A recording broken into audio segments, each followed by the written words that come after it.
Toutes les étoiles qu'on voit briller la nuit dans le ciel sont des sphères de gaz, portées à incandescence, plus grandes que n'importe quelle planète. Et chacune d'entre elles a une histoire à raconter. Depuis le traumatisme de sa naissance, jusqu'à sa vie qui s'écoule en permanence sur le fil du rasoir. La gravitation, dans un premier temps, rassemble les étoiles, puis elle tente de les broyer. Et leur mort fait trembler les cieux.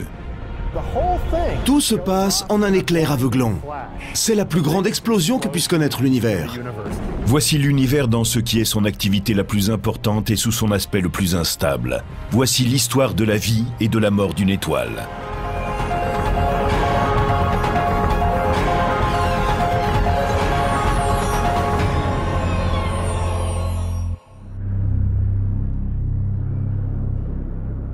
Comme des villes qui scintilleraient dans le désert, les galaxies émergent de l'obscurité. Elles se composent de milliards de lumières flamboyantes, les étoiles. Il y a des milliards et des milliards d'étoiles. On en compte 400 milliards rien que dans notre galaxie. Mais comment sont-elles nées? Comment s'éteindront-elles? Et pourquoi les habitants de la Terre doivent-ils la vie à des étoiles mortes? Tout commence ici, dans ce nuage de poussière et de gaz qui flotte au-dessus du désert interstellaire. Voici les piliers de la création. Les piliers de la création sont des nurseries stellaires. De nouvelles étoiles naissent au cœur de ces colonnes de gaz.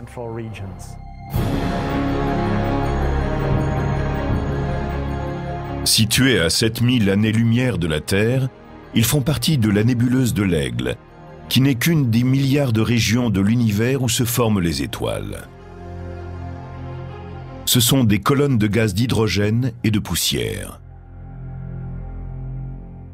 Sur le tableau périodique des éléments en chimie, vous avez en haut les éléments légers, hydrogène, hélium, lithium, et au fur et à mesure que vous descendez, les éléments de plus en plus lourds.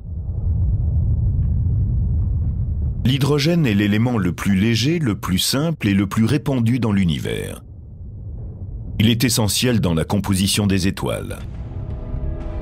À l'intérieur d'une nébuleuse, les gaz et les poussières s'unissent lentement pour former de petits nuages. Pendant des millions d'années, ils sont poussés à se rassembler par une force que nous connaissons bien.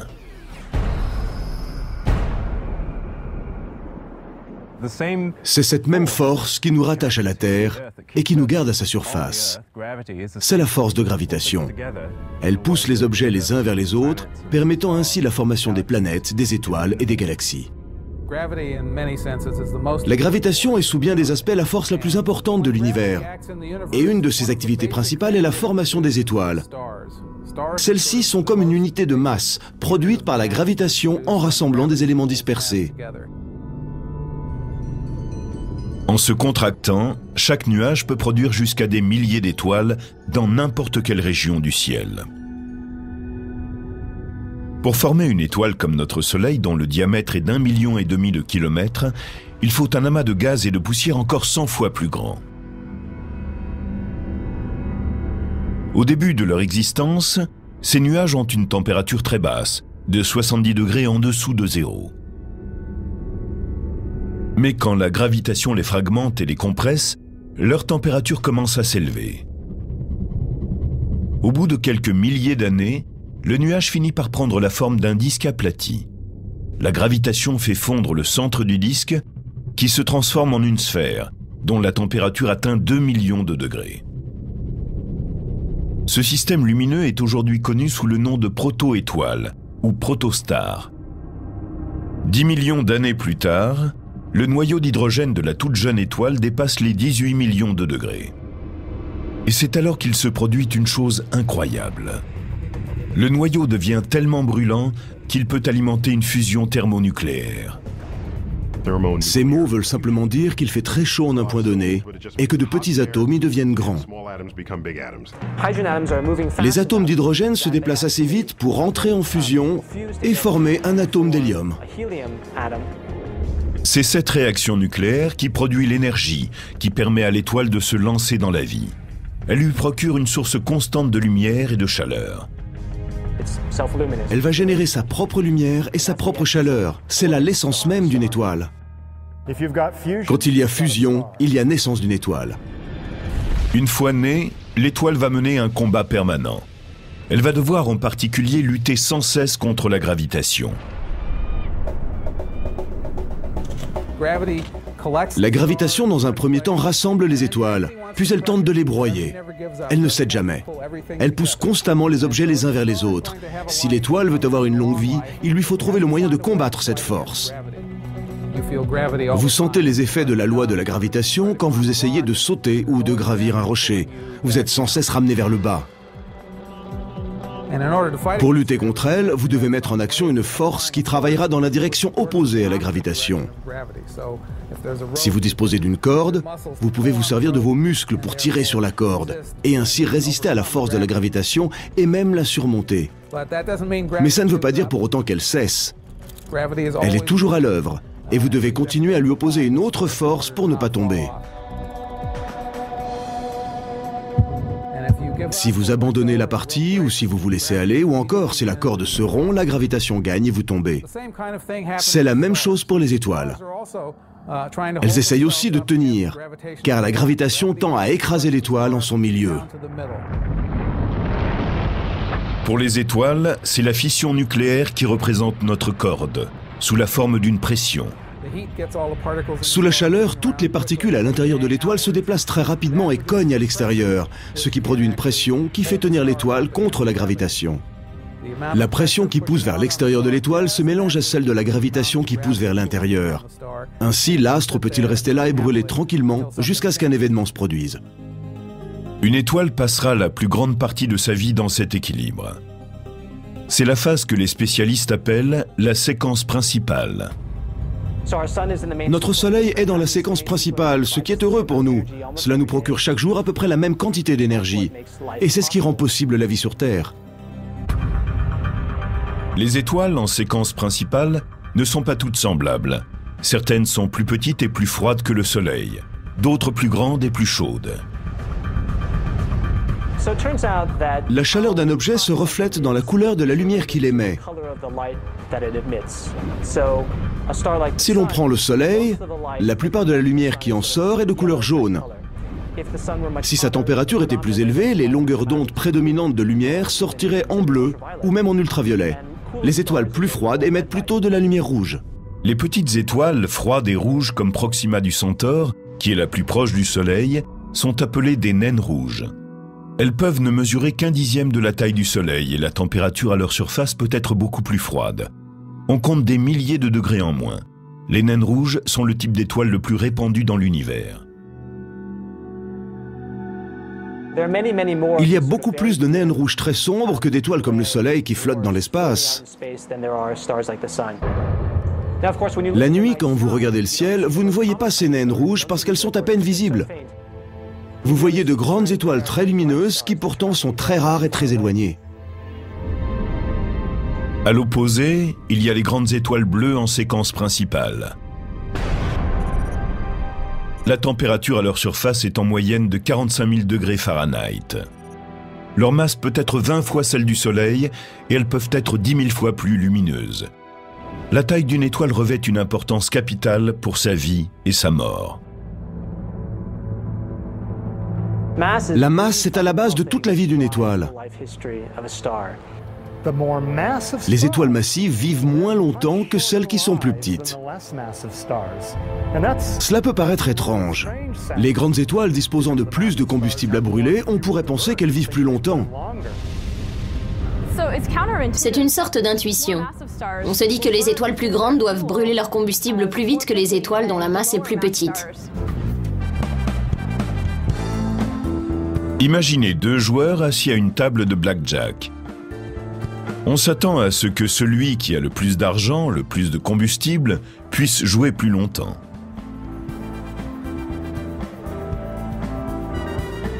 Mais si celui-ci mise très gros à chaque tour, Un joueur qui dispose de plus d'argent mais qui mise 10 000 $ à chaque fois va épuiser son argent beaucoup plus vite. Ainsi, plus vous avez une masse élevée, une température élevée et une pression élevée, plus le niveau de fusion est fort et la masse dont vous disposez s'épuise plus rapidement. C'est un simple calcul. Il s'agit de savoir le combustible dont vous disposez et à quel rythme vous le convertissez. Les étoiles de grande masse vivent plus vite. Elles brûlent la chandelle par les deux bouts. Une très grande étoile meurt en l'espace d'1 million d'années.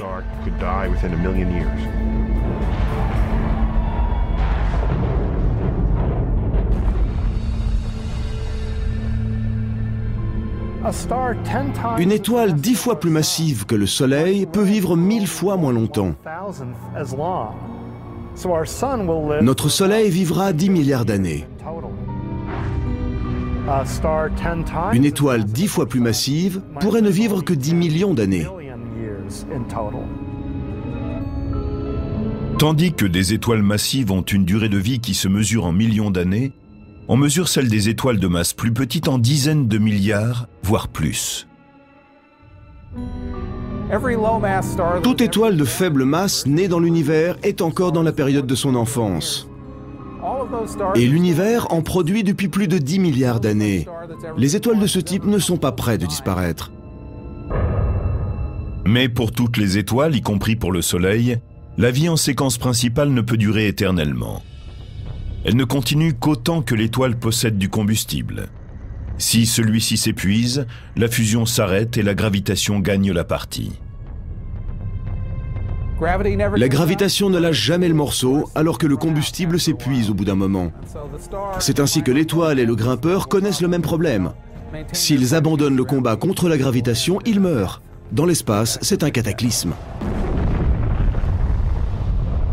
Sa taille n'influence pas seulement la durée de vie d'une étoile, elle détermine aussi sa mort. Les étoiles massives explosent dans une violente déflagration, tandis que les plus petites sont vouées à disparaître lentement. Depuis 4 milliards d'années, le Soleil, qui est une étoile de faible masse basse et actuellement d'âge moyen, a eu la chance de continuer à brûler grâce à sa réserve d'hydrogène. Il est comme un joueur qui miserait lentement ses jetons. Le joueur peut rester là pendant un long moment, tout comme une étoile brûle son hydrogène pendant une très longue période de temps. Mais à un certain moment, tout cela sera épuisé. Les spécialistes prévoient que dans 4 milliards d'années, le Soleil atteindra ce seuil critique. Ses réserves d'hydrogène seront complètement épuisées. La fusion nucléaire s'arrêtera et la gravitation commencera à détruire l'étoile. À ce moment, la situation sera désespérée. Pour survivre, une étoile comme le Soleil doit trouver une nouvelle source d'énergie. Elle possède de l'hélium, mais pour brûler l'hélium, le noyau doit être 10 fois plus chaud qu'il ne l'a été durant tout le temps où il a brûlé de l'hydrogène. Il ne pourra pas faire fondre cet hélium en des éléments plus lourds, comme le carbone ou l'oxygène, avant que le noyau ne soit suffisamment brûlant. Il est plus difficile d'avoir des noyaux d'hélium assez proches pour que la force de fusion nucléaire s'en empare et les oblige à fusionner.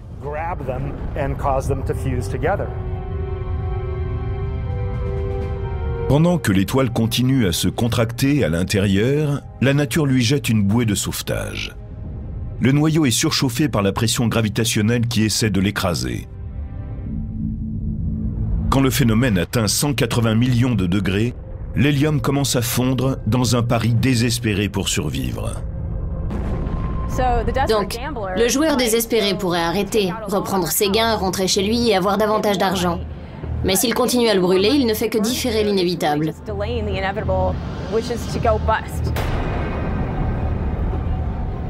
Et pour une étoile, l'inévitable, c'est de mourir. L'étoile, qui a brûlé pendant 10 milliards d'années grâce à son hydrogène, va maintenant fonctionner sur ses réserves d'hélium pendant plusieurs centaines de millions d'années. Et cela commence. Elle est à court d'hydrogène, elle commence à utiliser l'hélium, puis l'hélium diminue, elle tente d'utiliser le carbone, mais elle n'y parviendra pas. Toute cette activité a lieu dans le dernier dixième de sa vie d'étoile. La température torride de l'hélium en train de brûler provoque le gonflement des couches extérieures de l'étoile. À ce moment-là, l'atmosphère extérieure de notre étoile sera si peu retenue par la gravitation que cela débutera comme une sorte d'évaporation.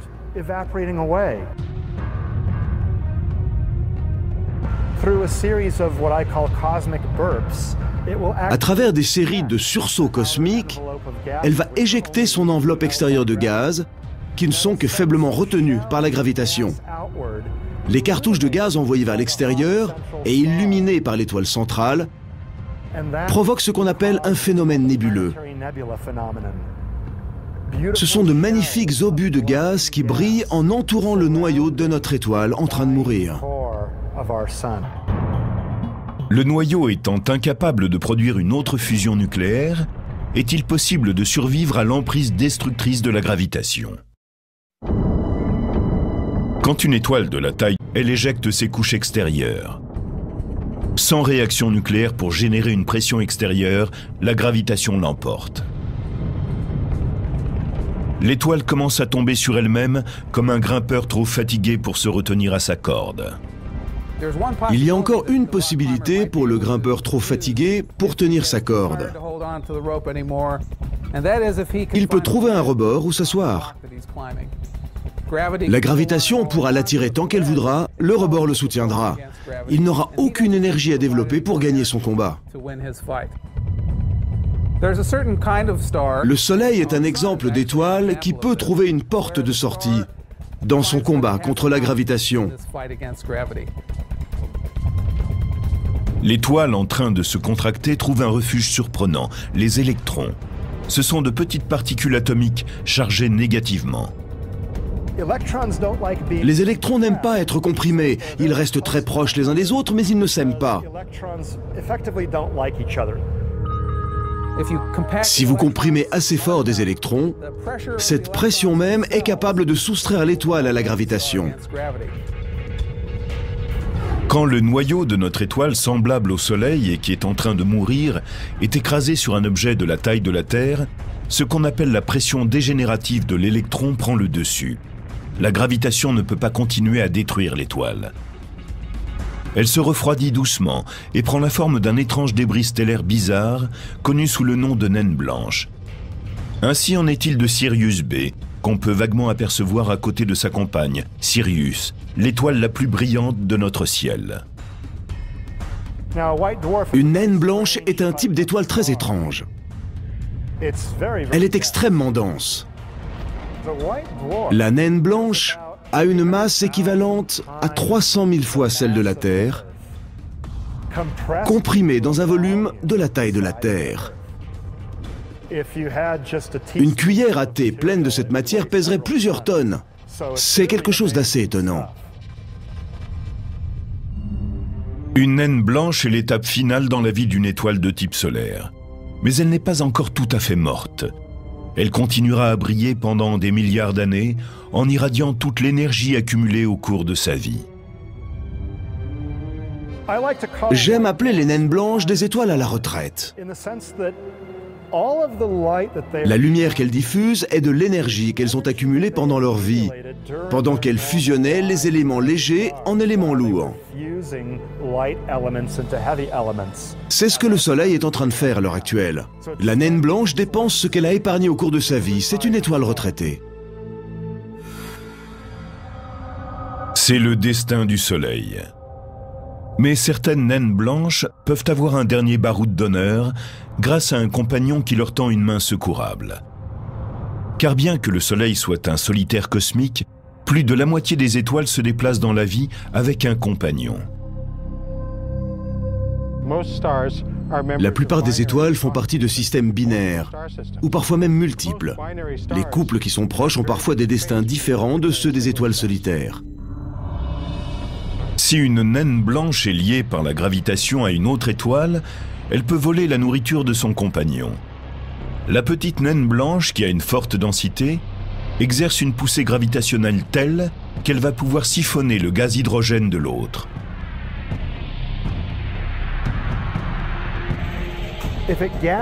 En prenant de la matière auprès de sa compagne, l'étoile peut développer sa masse. Mais celle-ci peut ensuite atteindre une limite instable, 40% de plus que la masse de notre Soleil. À ce moment-là, la naine blanche connaît une catastrophe. Elle explose en un éclair aveuglant. Il se produit ce qu'on appelle un emballement thermonucléaire.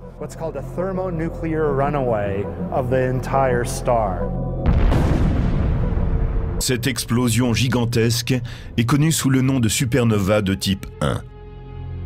Si le Soleil faisait cela, ce qui ne sera pas le cas, il s'éteindrait de façon assez douce. Mais nous aurions besoin d'une protection solaire d'un coefficient de plusieurs millions pour nous protéger de l'éclair aveuglant.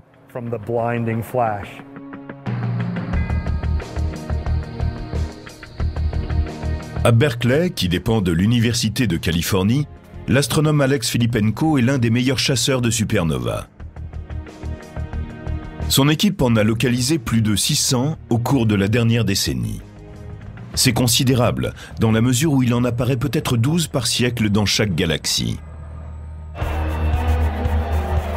Traquer les supernovas est comme scruter un stade de football bondé avec des jumelles, dans l'espoir d'attraper l'unique personne susceptible de déclencher un flash à un moment précis.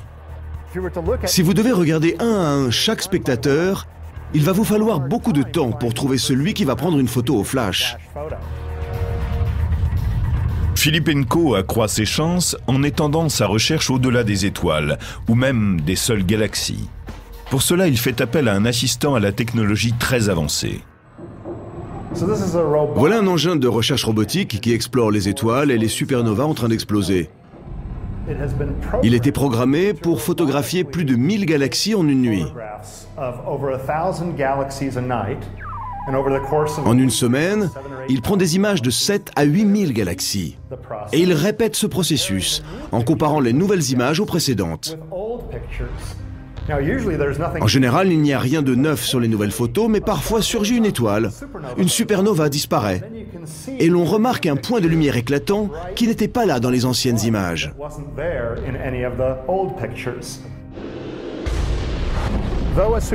Bien qu'une supernova soit très brillante, sa lumière visible ne représente que 1% d'1% de son énergie totale. Un 10 millième de toute l'énergie émise pendant son explosion colossale.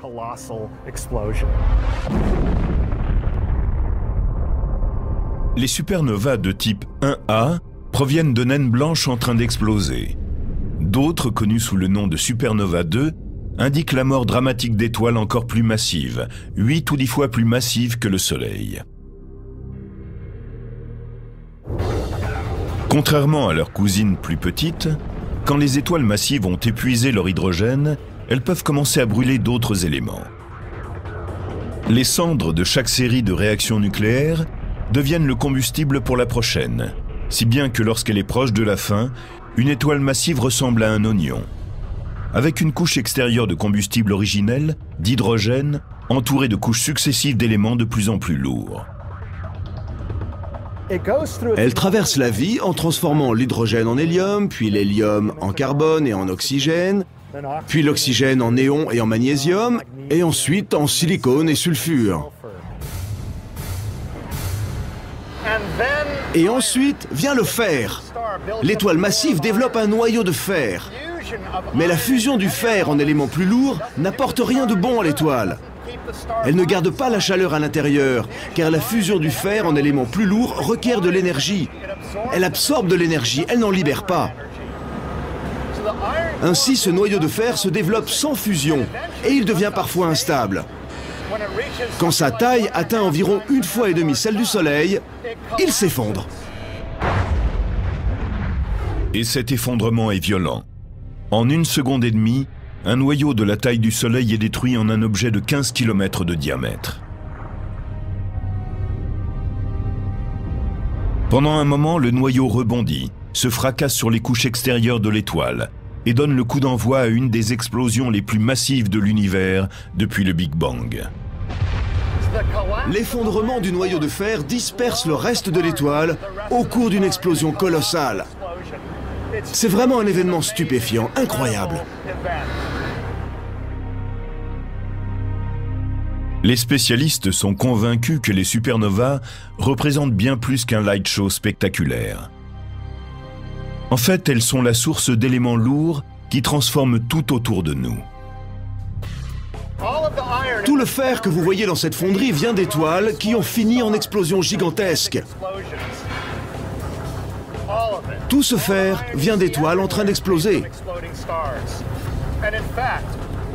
Et tous les éléments plus lourds que le fer sont faits, directement ou indirectement, d'étoiles explosées. Ces éléments ont été éjectés dans le cosmos au cours d'événements démesurés. En se dispersant dans l'univers, la matière issue de ces explosions a produit des planètes, des lunes, de nouvelles étoiles, et aussi quelque chose d'encore plus extraordinaire.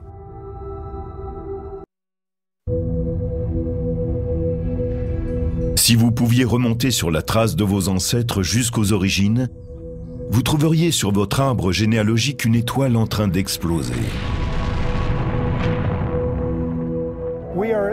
Nous sommes essentiellement faits de matière d'étoiles ou de poussière d'étoiles, comme Carl Sagan aime à le dire. Les éléments de notre corps, plus lourds que l'hydrogène et l'hélium, viennent d'étoiles mortes depuis longtemps.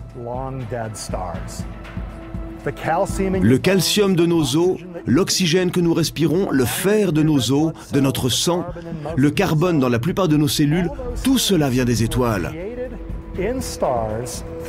Il y a eu des réactions nucléaires, puis tout cela a été éjecté par la supernova. Et les éléments les plus lourds, le fer et ceux que je viens de citer, ont été produits par les explosions elles-mêmes par la supernova. Tandis que l'explosion d'une supernova de type 2 inonde l'univers d'éléments lourds, le noyau d'une étoile en train d'exploser est gardé intact. C'est la gravitation qui va se charger de le détruire. Mais pour cela, même s'il est plus petit qu'une naine blanche, elle va devoir vaincre une force étrange, la pression de dégénérescence de l'électron. La gravitation trouve un moyen de combattre la tendance des électrons à se pousser à l'écart l'un de l'autre, en combinant les électrons avec les protons et en les transformant en neutrons. On a maintenant un objet qui est presque entièrement fait de neutrons et la gravitation l'emporte. Cela permet au système de s'effondrer plus loin, il n'y a plus d'électrons pour arrêter le processus et la gravitation semble gagner. Sauf que les neutrons ne s'aiment pas les uns les autres et on finit avec un nouvel objet stable, encore plus petit, encore plus dense, appelé l'étoile à neutrons. Comparées aux autres, les étoiles à neutrons sont des cailloux cosmiques. Elles peuvent mesurer moins de 15 km de diamètre. Imaginez que vous preniez une étoile qui fasse 1,5 fois la taille de notre Soleil. Ensuite, vous comprimez toute cette matière en un très petit espace, de la taille de Manhattan. Vous venez de fabriquer un neutron. En pressant cette masse dans un si petit espace, on constitue un objet extrêmement dense.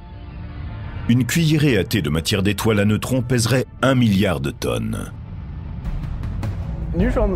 Les étoiles à neutrons sont les objets les plus fous et les plus intéressants que les astronomes aient à étudier. Si un être humain se mettait debout sur l'une d'entre elles, il vivrait une expérience assez inconfortable. Si sur Terre il pèse 75 kg, sur une étoile à neutrons, il pèserait quelque chose comme 10 milliards de tonnes. Notre système biologique ne peut pas supporter une telle pression, et l'être humain serait aplati à la surface de l'étoile. De plus, les étoiles à neutrons tournent sur elles-mêmes à une vitesse incroyable, des centaines de fois par seconde dans certains cas. C'est ce tournoiement rapide qui a d'abord empêché les astronomes d'identifier les étoiles à neutrons. Certaines étoiles à neutrons tournoient très rapidement et elles possèdent un champ magnétique très important. Ce champ magnétique, lié aux forces du tourbillon, produit un faisceau de particules chargées, des électrons qui vont glisser sur l'axe du champ magnétique. Une fois en accélération, ils dégagent de la lumière et produisent un faisceau très précis. C'est comme un phare, dont le faisceau couvre tout le champ qui est autour de lui. Mais vous ne l'apercevez que lorsqu'il croise votre champ de vision. De la même façon, vous ne pouvez voir l'étoile à neutrons briller que lorsque son faisceau est dirigé vers vous. Cet objet est appelé pulsar. Certaines étoiles sont tellement massives que même une étoile à neutrons ne peut pas tenir sous le poids de leur effondrement. Et ensuite, la gravitation les réduit en un objet de densité infinie et qui nous fascine, le trou noir.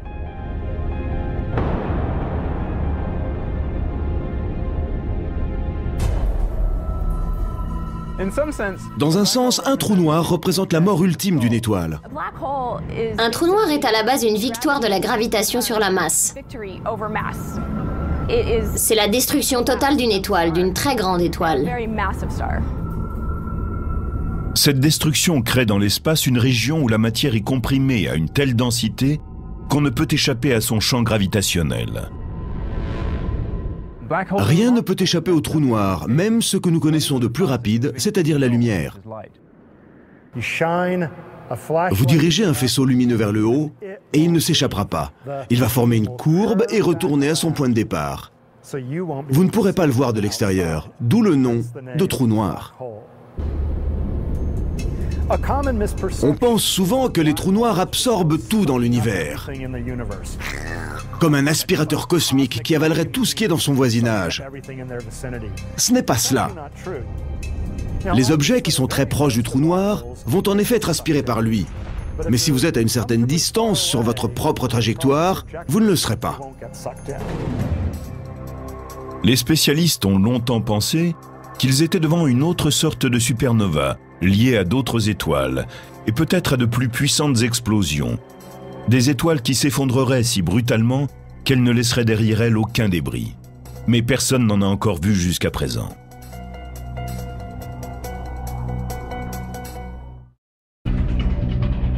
Même après tout ce temps, l'univers est toujours aussi surprenant par sa puissance. À l'automne 2006, les astronomes observent la plus vaste explosion stellaire dont ait jamais été témoin un homme. À 240 millions d'années-lumière de la Terre, une étoile massive se désintègre. Alex Filippenko et son équipe de l'Université de Californie furent stupéfaits par la puissance de l'explosion. L'énergie totale émise était 100 fois plus importante que celle d'une explosion massive normale. C'était une explosion vraiment puissante et étonnante. Une supernova est issue de l'explosion d'une étoile 10 fois plus massive que le Soleil. Or, la supernova 2006 GY, comme l'ont nommé les astronomes, semble avoir indiqué la fin d'une étoile 150 à 200 fois plus massive que le Soleil. On n'en connaît pas de supérieure. Les spécialistes étudient toujours les conséquences de l'explosion. Mais ils pensent que la supernova 2006 GY a beaucoup à nous apprendre sur les premières étoiles qui ont peuplé notre univers. Nous pensons actuellement que les étoiles de la première génération devaient être très massives. Et elles ont sans doute explosé ainsi. Ce sont certainement ces méga-explosions qui, à l'origine, ont semé l'univers d'éléments lourds. Ces étoiles extrêmement massives sont les plus vastes usines de fer. Une seule étoile, de 150 fois la taille du Soleil, peut produire 20 ou 25 masses solaires de fer. C'est incroyable. Dans un cycle de vie, non seulement dans notre galaxie, mais dans tout le cosmos, quand une étoile meurt, en particulier parmi celles qui meurent de morts spectaculaires, c'est-à-dire les étoiles très massives dont le noyau contient du fer, c'est elle qui sème la graine qui donnera naissance aux générations suivantes d'étoiles, qui probablement contiendront les éléments de la vie même.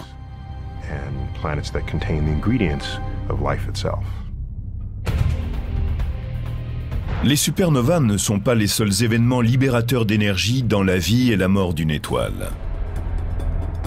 À l'heure actuelle, dans tout l'univers, il y a des milliers d'étoiles engagées dans de brillantes danses de feu. Pour certaines, ce ballet finira en catastrophe. L'astrophysicien Joshua Barnes, de l'Université d'Hawaï, étudie ce qui se passe quand une étoile se désintègre. Nous ne pouvons pas observer des étoiles en train de se désintégrer.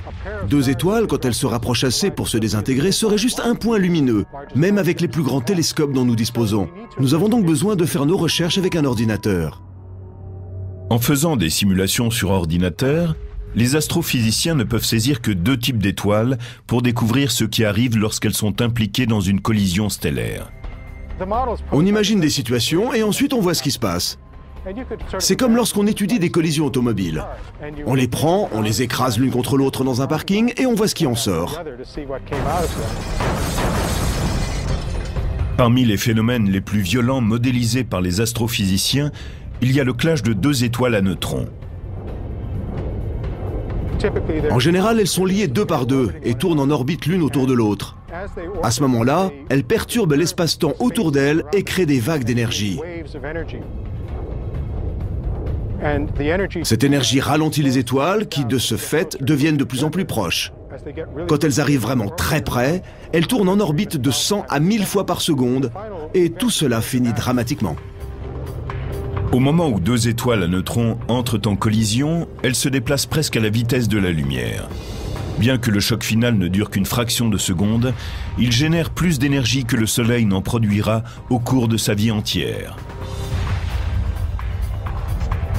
Grâce à la simulation informatique, nous pouvons aussi prévoir ce qui arriverait si une naine blanche de forte densité entrait en collision avec le Soleil.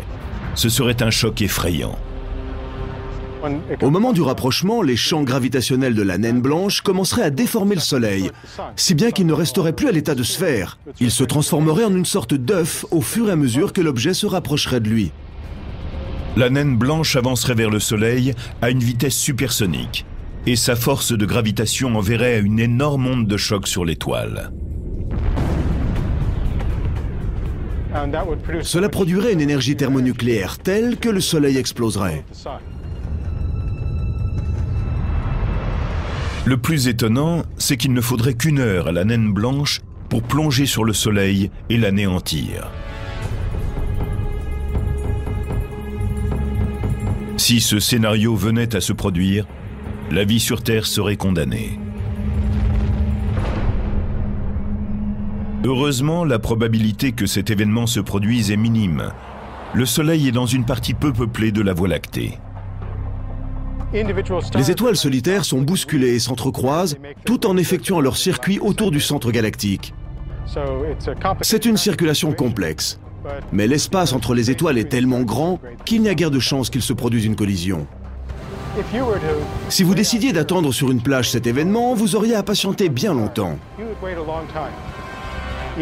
Au cours de toute sa vie, le Soleil a probablement une chance sur 1 milliard d'entrer en collision avec une autre étoile. Mais il y a des endroits dans les galaxies où les probabilités de collision sont plus importantes. Des régions où des centaines de milliers, voire des millions d'étoiles sont rassemblées en un amas globulaire par la force de la gravitation. Comparé au bras spiral de la Voie lactée, un amas globulaire est comme un espace de démolition.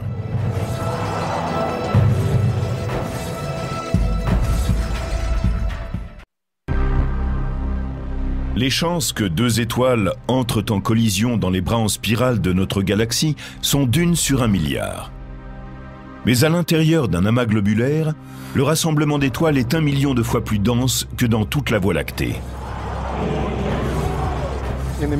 Dans la Voie lactée, tout le monde va plus ou moins dans la même direction. Dans un amas globulaire, il n'y a pas de mouvement organisé. Tous les objets sont en orbite autour du centre et suivent en même temps des directions différentes.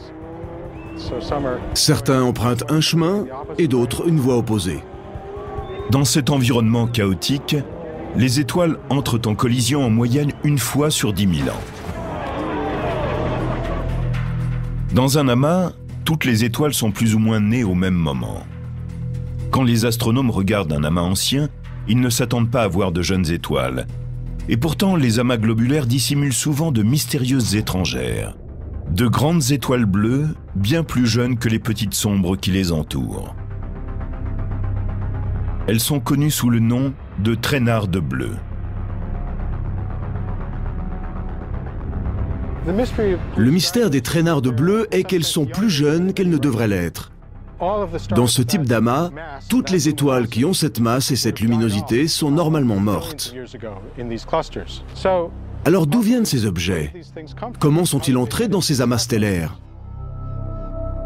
L'astrophysicien Joshua Barnes pense connaître la réponse.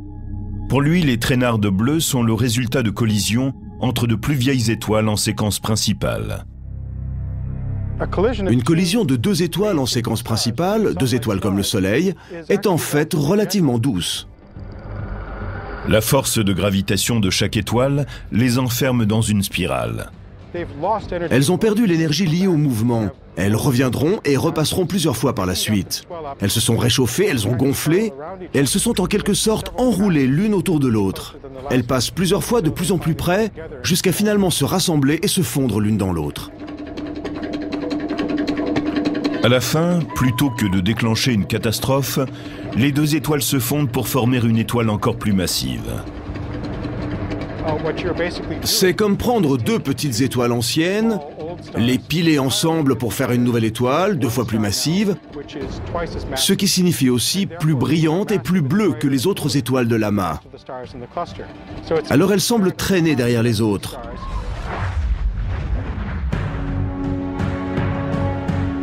Le mystère des traînards bleus semble avoir été résolu. Mais il y a maintenant un objet inhabituel que la science tente d'expliquer. Trous noirs, étoiles à neutrons et naines blanches témoignent de la fin de vie stellaire. Mais il y a d'autres objets célestes étranges qui n'ont jamais eu la chance de briller. Ce ne sont pas exactement des planètes, ni vraiment des étoiles. Ce sont les naines brunes. Une naine brune est à la base une étoile ratée. Michael Yu, astronome à l'université d'Hawaï, recherche ces objets énigmatiques. Les étoiles produisent beaucoup de lumière. Elles sont faciles à voir de très loin, mais les naines brunes ont une température très basse. Elles émettent donc une très faible lumière. Elles sont tellement sombres que nous ne pouvons les voir que lorsqu'elles sont très proches de nous. Une naine brune comprend les mêmes éléments qu'une étoile, mais elle n'a tout simplement pas assez de masse pour soutenir une fusion nucléaire. Si un objet naît avec moins de 8% de la masse du Soleil, il ne peut pas produire sa propre énergie. C'est essentiellement une étoile ratée. Sans possibilité de fusion, ces étoiles ratées commencent à agir davantage comme des planètes. Si vous voliez à la surface d'une étoile dans un vaisseau spatial, vous ne verriez rien qui ressemble à des nuages ou des montagnes, rien de tout cela. Mais quand vous allez vers une naine brune, les choses commencent à changer. Nous pensons que leur atmosphère pourrait être similaire à celle d'objets massifs comme Jupiter. Si vous connaissez les images de cette planète, vous savez qu'elle est composée de tranches qui ont des nuages à leur surface. Même sans photo d'une naine brune, nous pensons qu'elle pourrait elle aussi avoir une structure de nuages. Ce ne sont pas des nuages comme ceux que nous connaissons. Imaginez comme un fer à vapeur qui fabrique ces nuages, assez minces pour que du fer en tombe sous forme de gouttelettes. Personne n'aimerait se trouver en dessous. Il s'agit de fer fondu. À ce jour, les astronomes n'ont localisé qu'environ 200 naines brunes, et ils se posent toujours de nombreuses questions sur ces mystérieux objets. Ils savent déjà que certaines d'entre elles sont entourées de disques de poussière et de gaz. Pourraient-ils se transformer en planètes? Ce n'est qu'un des nombreux mystères encore à résoudre, tandis qu'on continue à explorer les étoiles. Mais la science nous a déjà révélé que l'univers était un royaume magique de naines et de géantes, de traînardes et de supernovas. Et à travers l'histoire explosive des étoiles, nous avons découvert l'histoire du cosmos, ainsi qu'une clé pour comprendre nos origines.